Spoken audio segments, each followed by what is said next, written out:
Hello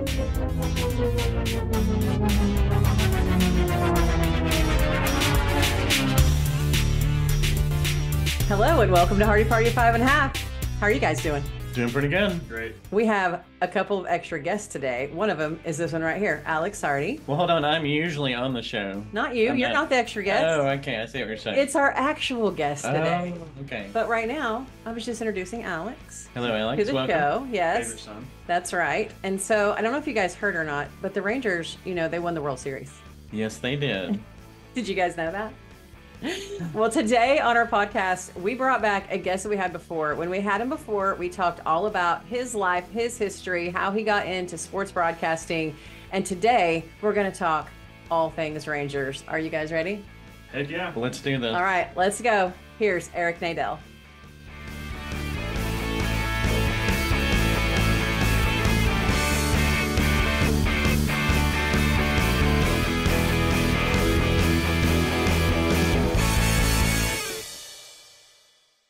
How's it going?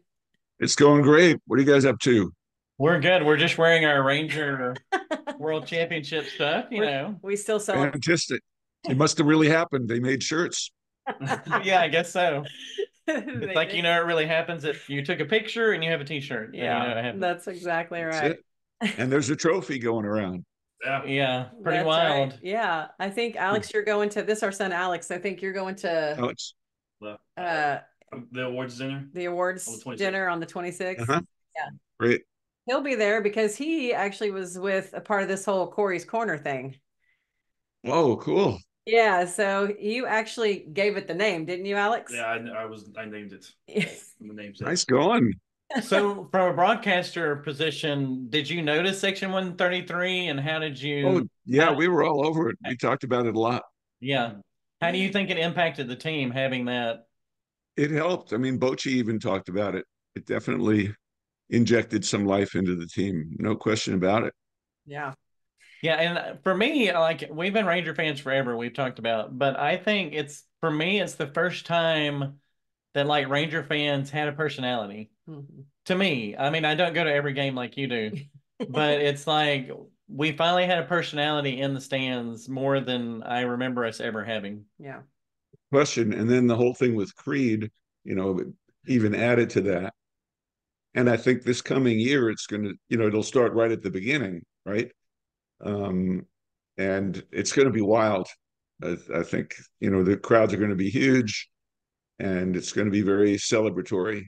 It's going to be quite the experience, I think. It's not going to be like anything we've experienced before after the other World Series trips. It's a whole different vibe. It's like we're living in an alternate universe, where the Rangers are heroes. It's so different. Yeah, it's true. So I want to start by talking about that last week of the season. Like the team had been dominant all season. And then in the last week, it seemed like everything faltered. And now they have to fight their way into the wild card. So for you, what was that last week being around the team? What vibe did you get from the team after being so good? And then, oh my gosh, maybe we've lost all this. Well, the great thing about this team is you never noticed any difference in the vibe. They seem the same in the clubhouse. They seem the same during batting practice. Bochy seemed the same. It all seemed the same. And I think that was probably one of the keys to their getting to where they were with all the ups and downs of the last 2 months of the season. They were dominant for the first 4 months, but they really weren't dominant for the last 2 months of the season. Actually, after they started 40-20, they actually had a losing record the rest of the year. Oh, wow. That's how up and down it was. They were 40-20, and then after that, they went 50-52. But I think the fact that they did maintain kind of that emotional equilibrium kept them from ever falling into the kind of a downward spiral, that would knock them out of contention. So the fact that they lost a few games that last week, I don't think it fazed them at all. They were still in the playoffs, and as they headed for Tampa Bay, I'm sure they were confident of winning. We weren't necessarily confident of them winning, especially when we saw Glasnow was going to pitch that first game. But you you never know what's going to happen. It's baseball, and the Rangers certainly proved that over the second half of this season. So, okay, you've been through this a lot, more than any of us. So, do you get to there and you're like, "Oh, this is happening again"? Like in the back of your mind, are you like, "Oh no, here we go again"? Yeah, I mean, what came back to me was 2012. When the Rangers, all they had to do was win one game in Oakland, and they'd wrap up the division, and it didn't happen. They lost them all, and it just seemed to be the same sort of thing going on. And then guys were getting hurt, and they weren't necessarily playing with the full complement of players, and it did seem like here we go again was definitely happening. Okay, Alex, you're obviously much younger than this. For you, how is it? You've been a Ranger fan long enough to be disappointed. Yes. So how is it feeling for you when you get to that? You're in the last week of the season. You finally make the playoffs. What were you feeling like? I was number one excited because I knew we could beat Tampa Bay and the Orioles. I knew the Orioles young, so I was scared about the Astros. The Astros had me so scared the entire time. I was like, we can have our fun with these first two ones, and then after that, maybe that's the end of our run. But we pulled through. But being just 21 years old, it's like I'm a fan of the Thunder and the Rangers, like my two teams. And I've never seen anyone win. Yeah. So being in the position to see a team win was insane. Like, yeah. I don't think I'll ever see that for a while. So maybe we'll see it again next year. Maybe. We don't know. Yeah. We don't know. Do you have memories of 2010 and 2011, Alex? Very faint memories. I remember them being upset. Yeah. I remember watching us against the Giants and losing terribly in that series. But I don't really remember too much of the Cardinal series. I remember the Giants. That's good. I think that would fall into the category of childhood trauma if you did remember the 2011 World Series. Oh yeah, I finally can forgive Cruz. It took that long, but now I can forgive him. So yeah, and the Rangers are going to St. Louis this year, and it's always been so weird to go to St. Louis where they still, I don't know if they still do, but they still had that golf sign on the right field wall where Cruz didn't catch the fly ball. And our booth is over on the third base side, so that we're really just staring at it the whole game. They might as well have a chalk outline of Cruz on the warning track. But this year, I don't think it's going to bother me. I'm real curious to see what my reaction will be when we go to St. Louis. Yeah. The thought of watching the play again doesn't cause me to get nauseous the way that it did. I haven't exactly done it. I haven't gone and sought it out. But if it came on TV, on something I was watching, I don't think I would turn away the way I always have in the past. I think I'd actually watch it. We have the swagger and confidence now that we can actually look at that. You know what I mean? Yeah. Well, I think the good thing is I've probably seen Corey Seager's game one home run every single day since then. Oh, I've yeah. probably watched it. It balances out, right? Yeah. Yeah, something does happen, it seems, every day that reminds me that the Rangers really did win. That this is real, and not just something we're imagining or something that we're dreaming. And it's great. Here we are closer to the start of the new season than we are to the end of last season. And it seems like everybody is still in a state of euphoria over the whole thing. It's really wonderful. It's like, do we really have to play again? Can we just keep this and do it again? So I wanted to mention, we know all the big players. We know, gosh, help me name players, Alex. You got Seager, Simeon, all those guys, all the big guys. Who are some of the players that you saw on a day-to-day basis that you think were the keys to the team beyond the superstar guys? Well, I think one of the keys was in the first half of the season when the Rangers kept having all these injuries and guys would step in and play really well. Travis Jankowski doing such a great job in the outfield. He was one guy. He was also, a veteran guy. He'd been around, had a leadership role on the team. I think was very, very important. And, when Seager went down the first half of the season, Ezekiel Duran did a phenomenal job filling in for him and hit like crazy.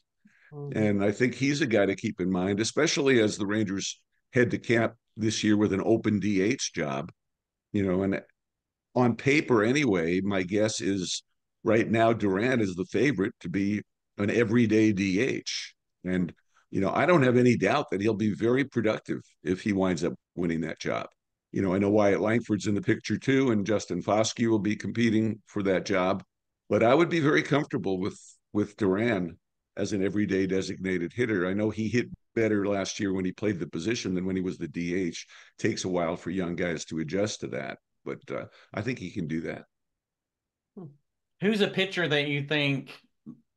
Because man, the pitching staff really did turn around, especially through the playoffs. But who's a pitcher that we wouldn't maybe think of off the top of our head that you saw that really helped the team win? Well, Dunning was the guy who stepped in, when DeGrom got hurt. First Dunning was brilliant as a reliever the first month of the season. Then DeGrom got hurt about a week into May.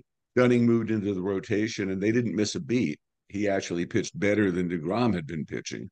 So, I think he's the guy who you look at as, probably the most valuable guy on the pitching staff, not necessarily the guy you would have thought of. Evaldi and Montgomery immediately come to mind, but Montgomery was only there for the last 2 months, although it doesn't seem like it now, does it? It seems like he was there the whole year as much as he pitched in the playoffs. But obviously Evaldi, but I think Dunning's the guy we need to keep in mind, because of the great job he did in both roles. Mm-hmm. Okay, do you have any inside information on Monty? Is he coming back? I have no inside information. It seems to me. Story, Eric. Nah, the fact that he hasn't signed yet tells me that he wants to re-sign with the Rangers. The Rangers, because of the question mark regarding their television rights, are probably not in a position yet to make a definitive offer. And fortunately, he's been willing to wait. I don't know how long he'll be willing to wait. At some point he might get an offer from another team that says this offer is only on the table for 24 hours or 48 hours or something like that. And he may feel he needs to take the money. But, I'm sure the conversation with the Rangers is ongoing regarding the kind of contracts the Rangers can offer him if in some way the television situation gets resolved, to the Rangers' satisfaction. Unfortunately, the deadline keeps getting moved back.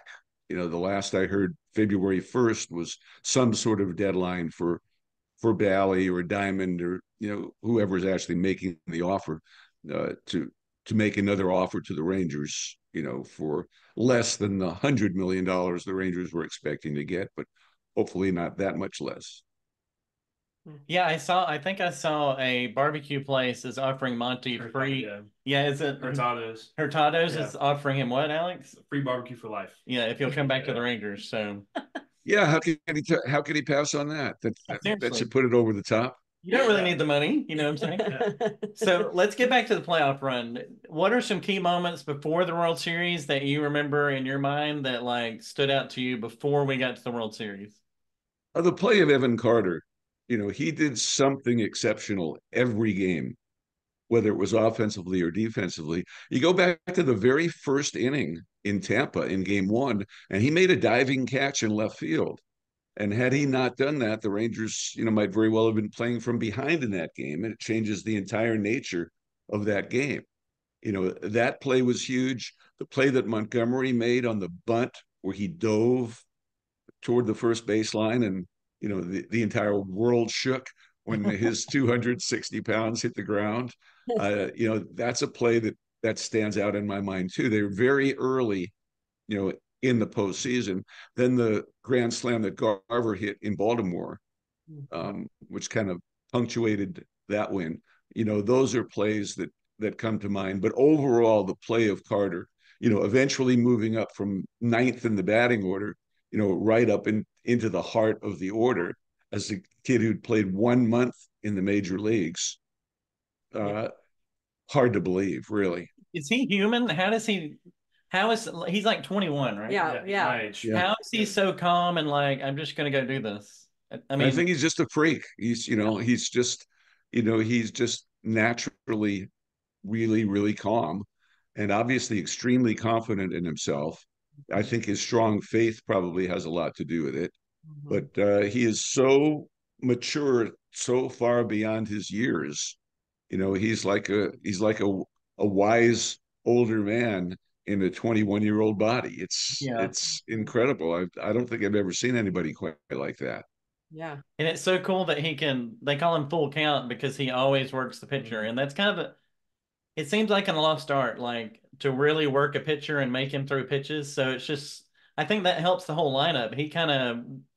You can see more pitches from the pitcher and it kind of wears down the pitcher when they're having to pitch to the same guy a lot. Well, once you go No doubt. And it's something that they preach. Well, every team really preaches it. And, the Rangers have some guys who are pretty good at it. Nathaniel Lowe, in particular, is a guy who always seems to be working the count.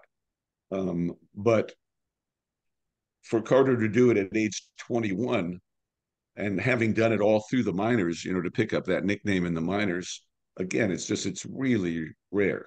Mm-hmm. And I think it ties to the fact of our lineup being deadly now, is because you have to go through Semien, Seager, and Carter and Adolis. So you have to worry about Seager, and after you're done with worrying about Seager, then you're already done with Seager. Oh my gosh, that was already a long at bat, and then you get to Evan Carter, and then boom, you're there for another long at bat. You're going to be there for a while. Mm-hmm. Yeah, it'll be interesting to see, how Bochy sets the lineup up this year. Whether he continues it the way he has with Semien at the top, or whether he puts Carter at the top. I think a lot will have to do with Semien's opinion on the thing. If he is, adamant about preferring being in the leadoff spot, then I don't imagine Bochy will make a change. But if he's, if he's okay with dropping down to second, then it might make sense to let Carter lead off and then move it second, Seager down to third, and who knows. But obviously, what they did last year worked. Oh yeah, and things seem to work. It's one of those years. And with the exception of Garver, they have everybody coming back, so they could easily just keep it the way it was, and whoever the new DH is, plug him in where Garver was, whether whoever wins the job, and go from there. Okay, so let's talk about, now we're getting to the series. Talk about game one. And I want to ask you a question. Why does anyone give Seager a first pitch to hit? And then just talk us through that whole call when he hit that home run at the end of the game to tie it up. It's a good question. With a guy on base, part of the reason is, he's got Adolis normally, sitting behind him. Adolis, of course, got hurt and missed the last couple of games, but in game one, Adolis is sitting there behind him. And that's one of the reasons that, you can't just pitch around Seager. And I don't imagine the pitch was exactly where the pitcher wanted it to be. Pitchers make mistakes all the time.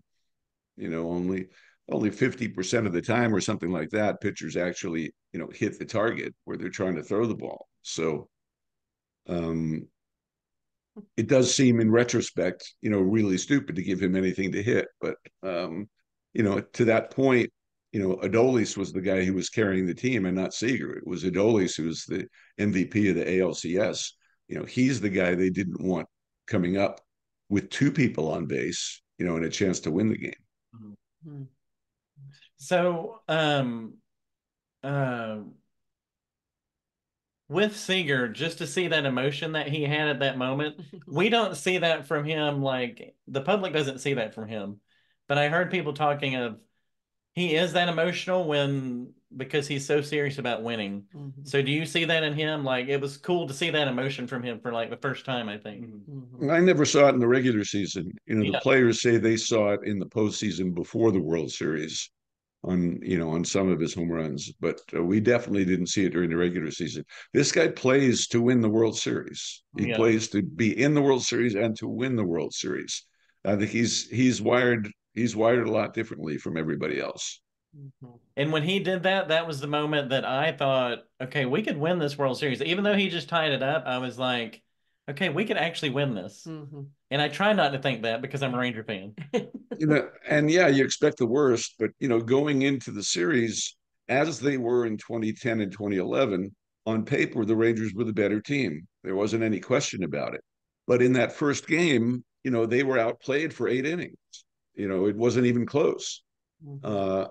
And to somehow pull out a win or even a chance to win when Seager hit the home run, despite the fact they'd been outplayed, and their offense had been completely shut down. That did make you think that, things are going to go our way, only to have the total disaster of game two maybe change your mind a little bit. Mm-hmm. Well, I think a big thing about game one of the World Series and winning at home was you lost everything. You lost every single home game against the Astros. So to be that demoralized coming back into your home stadium, trying to win a World Series game, I feel like that punctuation with Seager and Adolis was like the turning point of we can win at home now. We can win this World Series. Yeah, you're right. I think the way they won that game was really important. Yeah. So why do you think the home teams could not win? It just what is it? No explanation. Yeah. I've heard everybody in the world interviewed on the subject, and there is no explanation. It's just what it was. It's washes. It's washes. That's the way baseball go. And yeah. There's nothing more complicated than that. Well, we'll go. The only thing I was like kind of looking forward to going to the Astros series is I knew how bad the Astros were at home this year. They had a losing record at home the entire year. So going into it, I was like, I know the Astros play not great in their home, but looking at the stats, they smoke us. The Globe Life Field, they love it. So that's what I was worried about. But I knew we had the advantage with having more away games, which sounds completely weird. But to see more away games was actually make me more happy at the beginning of the series because I knew we could probably win these away games more than we can win the home games. Yeah, and it was also odd because the Rangers were not a good road team in the regular season. They had a losing record in the regular season. Yeah. So yeah, they go to Houston where the Astros didn't win in the regular season, but the Rangers didn't win on the road during the regular season. So how do you explain it? You really can't. It's just one of those baseball things. Yeah, I think the baseball gods were finally with it. I don't know. This team doesn't make any sense. When you look at all the details of it, it doesn't make sense that they won. With the bullpen. Yeah. No, they're the first team ever to even get to the postseason where they had more blown saves than they had saves. They're the first team ever to win the World Series after losing as many games as they did the previous 2 years, 196 games or whatever it was over 2 seasons. Nobody had ever done that before. There's a whole long list of things like that. Yeah. Okay, how many years have you been doing Rangers? This will be the 46th. Okay, do you have any idea how many games that is? It's over 6,000, but Oh I don't have an exact count.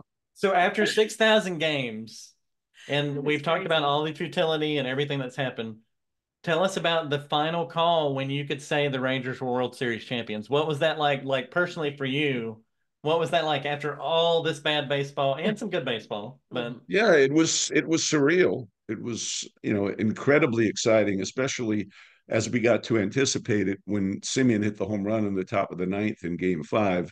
So it seemed like even the Rangers can't blow this lead. And started preparing mentally, for a final call. I had thought during the day, the Rangers had a pretty good chance of winning that game with Eovaldi pitching. I expected to win that night.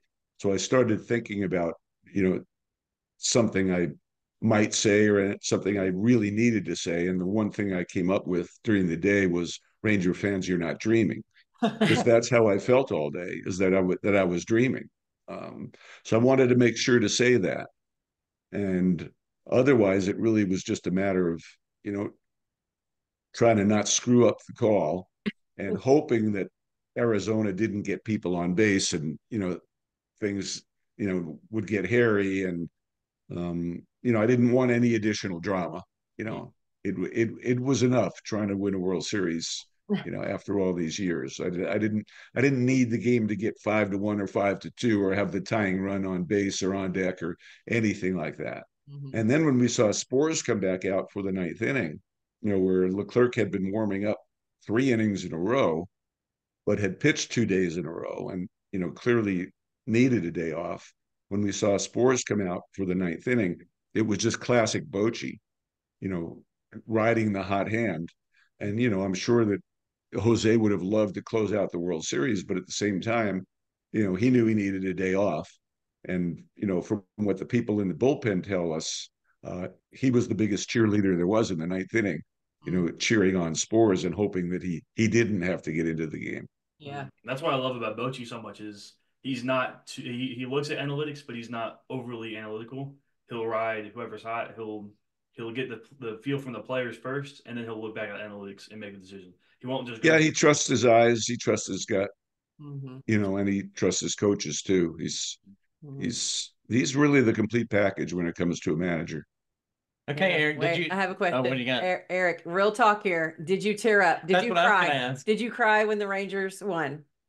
While we were doing the post game, and Jared and Matt and I were doing our reminiscing or whatever that was I did. When I did the final call, I was just completely mentally exhausted and kind of collapsed back into my chair and didn't tear up then, but I did tear up during the post game show, and we were on the air for like I don't know 2 hours after the game, Yeah. and a couple of points in there, especially for Jared who grew up in the area, who and listened to me as he was a kid, and I don't have any kids, so he's like the closest thing to my getting to work with my own son. Mm-hmm. And some of the things that he said there were, they were pretty poignant.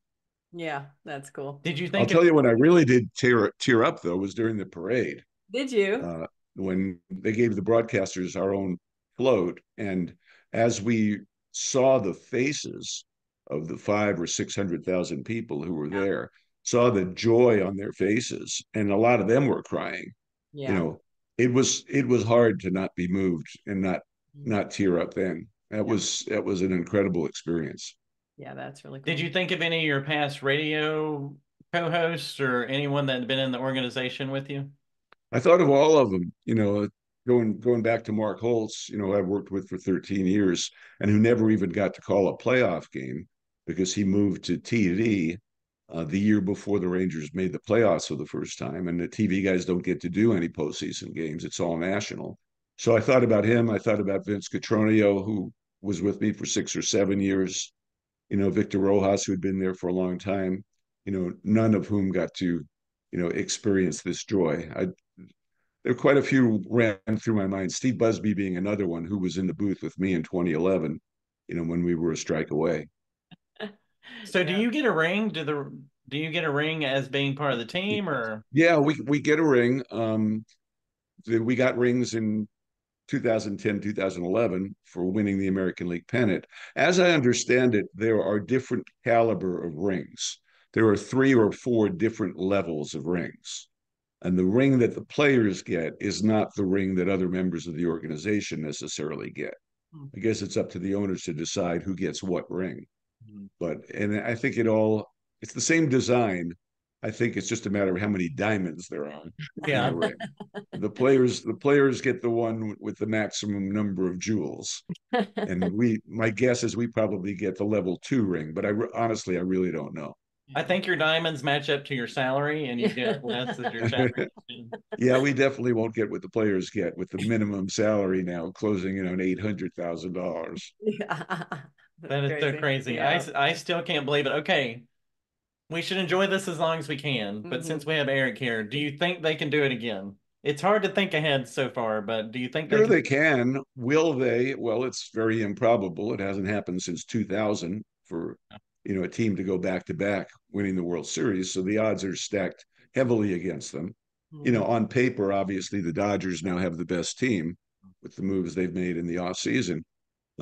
But that doesn't mean they're going to win, as we know. I think the Rangers definitely are still a starting pitcher or 2 short. Montgomery could certainly go a long way towards solving that.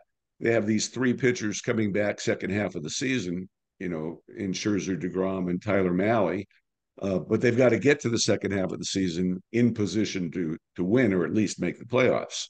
And in order to do that, I think they definitely need another starter, maybe another veteran reliever too. If they're able to make those moves, given the budget constraints caused by the TV situation, I'll feel really good about their chances. Yeah. That's just like sports, isn't it? Like you win it all, and then you just got to go straight into how do we do it again? Yeah. What do you think, Alex? Do you think they can win it all again? I think they have to make a few moves. My big thing is Wyatt Langford. I think if Wyatt Langford can come up like Evan Carter did, we have Garver. We don't need Garver anymore. Wyatt Langford's in that spot. And who I want to get, the big trade candidate, is Devin Williams from the Brewers. That's who my dream closer would be right now, is to get Devin Williams. But obviously it's a high asking price. But if we can make a few more moves, I think we can do it. Yeah. Yeah, because really the Rangers have lost very few players compared to most teams who win the World Series. The Rangers just didn't have a long list of really important free agents. I assume they're not going to re-sign Chapman. Stratton's gone, and Smith is gone. Guys they were probably looking to replace in the bullpen anyway. I think Tyler Yates was a good signing. And they also, the under the radar signing so far is Jose Urena. This guy was the opening day starting pitcher for the Marlins 3 years in a row. And granted, they weren't very good, but he was considered the best guy on their staff. And, he's had a couple of years not as good, but, it's one of these deals where the Rangers will get a look at him and they'll start working with him in the pitching lab, whatever the heck that is. And, maybe by the time we, come out of spring training, he's sitting in the number 5 starting job, and a guy like Cody Bradford, or Dunning can go back to the bullpen, and serve the important purpose out there. So I wouldn't count out Jose Urena. I know Mike Maddox is very high on him. Yeah. That's awesome. Mm-hmm. Okay, well, there's a lot to think about for next season, but we do know that the Rangers have won the World Series. It's a true statement. Yeah, they can't take that away. There's That's a trophy with our name on it that's going all around Texas now. Yeah. And it's the hard evidence. It really happened. Well, Alex was started this Corey's Corner thing. They made signs for him. He's got the signs to prove it.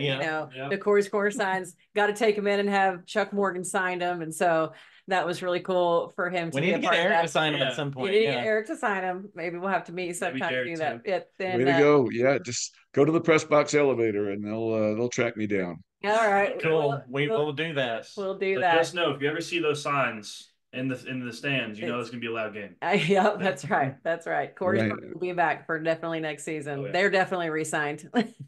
Sounds great. I will look forward to that. They're going to be the cheapest ones to sign. I don't think. Actually, I think they pay to be there. All right. Yeah. Yeah. Eric, we appreciate it, man. It's so good to be able to talk to you again, and it's so good to be able to talk about the Rangers winning it all. That's right. Sure thing. Yeah. Sure thing. It's as good as I hoped it would be. Always fun to be with you guys. Thanks. Yes. Okay. Thanks so much. Thank you. Bye-bye. See ya. It's so nice to see Eric so happy. 9,000. Did he say 6,000? No, 6,000 games of Ranger baseball. Yeah. And he finally got to say that they won the World Series. Yeah. I can't even imagine. A lot of games. It's been long for me, but I haven't watched 6,000 games. Yeah, I agree. And you know what I really loved? I loved watching him interact with Alex because they've got a little same wavelength going on there. Yeah. Like they both speak stats well, right? Oh, yeah. It's like the Jedi Master and the Padawan. They've got that relationship going on.